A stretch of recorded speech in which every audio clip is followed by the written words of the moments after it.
Malaysia panik, minta beras ke Indonesia. Jawabannya bikin kaget. Negara kaya, panik cuma karena nasi. Malaysia minta beras ke Indonesia. Dan jawabannya, bukan iya. Punya MRT, gedung tinggi, mata uang kuat, tapi soal makan mereka kelabakan. Sementara di sini, satu keputusan salah bisa bikin harga nasi kamu melonjak.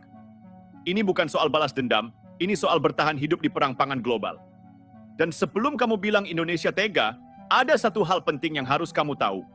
Dengan mengucap Bismillahirrahmanirrahim, pada pagi hari ini, hari Rabu 7 Januari tahun 2026, saya Prabowo Subianto, Presiden Republik Indonesia, dengan ini mengumumkan telah tercapainya swasembada pangan tahun 2025 bagi seluruh bangsa Indonesia. Terima kasih.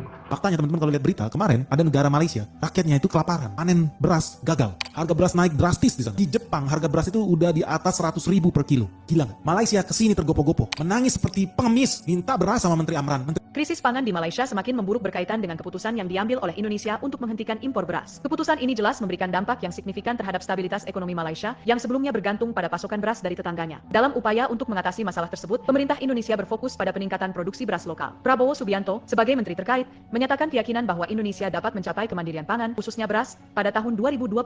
Ini menunjukkan komitmen pemerintah dalam meningkatkan sektor pertanian domestik. Bayangkan kamu tinggal di rumah paling megah di sebuah kompleks elit.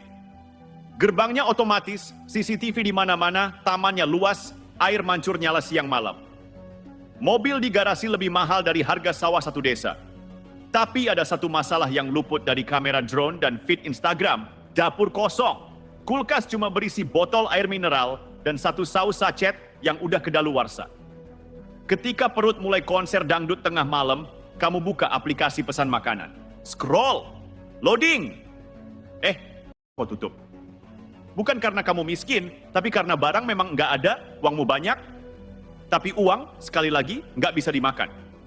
Nah, kira-kira begitulah gambaran sederhana kondisi Malaysia hari ini.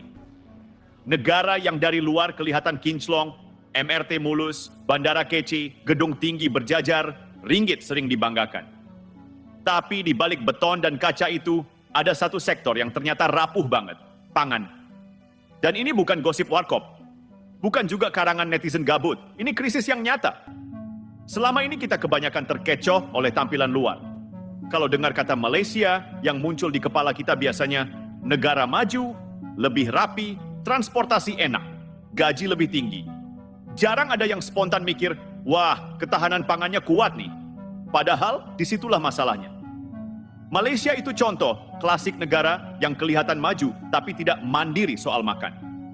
Mereka sangat bergantung pada impor bahan pangan, terutama beras. Selama puluhan tahun, strategi ini terasa aman. Logikanya simple, ngapain repot nanam, tinggal beli. Dan jujur saja, logika itu masuk akal selama dunia baik-baik saja. Masalahnya, dunia sekarang sedang tidak baik-baik saja. Bayangkan kamu anak kos tajir, tiap hari makan di luar, nggak pernah masak, kompor cuma jadi tempat naruh galon. Selama warung buka, hidupmu aman. Tapi begitu satu kompleks tutup karena krisis, kamu baru sadar, kamu bahkan nggak punya beras satu gelas pun. Itulah yang dialami Malaysia ketika satu persatu negara pengekspor beras menutup keran. India, eksportir beras terbesar dunia bilang, stop dulu, prioritas rakyat kami. Vietnam mulai membatasi, Thailand mainkan harga, dan di titik itu, Malaysia panik. Bukan karena mereka miskin, tapi karena tidak ada yang mau jual. Inilah tamparan paling keras dari realitas global. Di saat krisis, uang tidak selalu punya kuasa.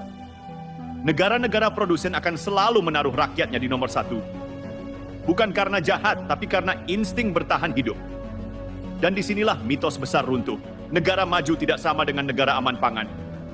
Kamu bisa punya MRT bawah tanah, tapi kalau sawahmu minim, kamu tetap rentan. Kamu bisa punya mall megah, tapi kalau berasmu impor, kamu hidup di atas bom waktu. Malaysia selama ini lebih fokus ke industrialisasi dan urbanisasi. Sawah menyusut, lahan berubah jadi perumahan dan kawasan industri. Produksi beras dalam negeri tidak cukup. Gapnya ditutup dengan impor. Masalahnya, impor itu seperti payung pinjaman. Dipakai enak, tapi bukan milik sendiri. Begitu hujan badai datang, yang punya payung bakal nutup rapat-rapat. Yang minjam, basah. Dan ketika semua pintu penjual tertutup, pandangan Malaysia pun beralih ke satu negara yang sering mereka pandang sebelah mata.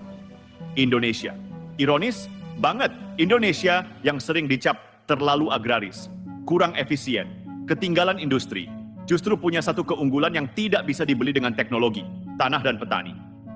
Kita punya sawah, kita punya tradisi tanam, kita punya budaya makan nasi yang bikin negara ini obsesif sama beras. Dan di saat